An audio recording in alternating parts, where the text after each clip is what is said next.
In 1997, a quiet town near a pine forest began reporting something strange about an abandoned house on the edge of the woods.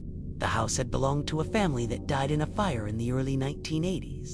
Both parents were officially declared dead at the scene, while their 6-year-old daughter was pulled from the ruins alive. After that night, the girl disappeared from public records completely. No school enrollment, no adoption files, no death certificate. The house was sealed, boarded up, and forgotten until people started noticing that it no longer felt empty.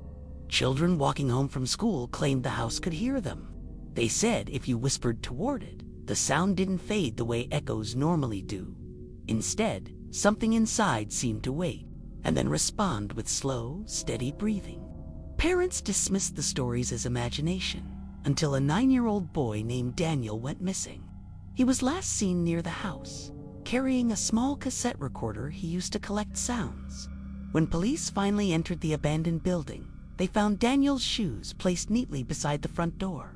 Inside, the house was unnaturally warm despite having no power. In the living room, they discovered Daniel's recorder still running. On the tape, his voice could be heard whispering that the house only answered if you stayed quiet long enough. After several seconds of silence, a second sound appeared breathing that did not belong to him. Then a woman's voice whispered, "You found me again." The recording ended there. Daniel was never found. A journalist named Ellen Marsh began investigating the case and uncovered unsettling details about the original fire. Neighbors had described the girl's mother as reclusive and deeply afraid of mirrors, often covering or removing them from the house. Medical records revealed that the daughter had spoken to doctors about the other room.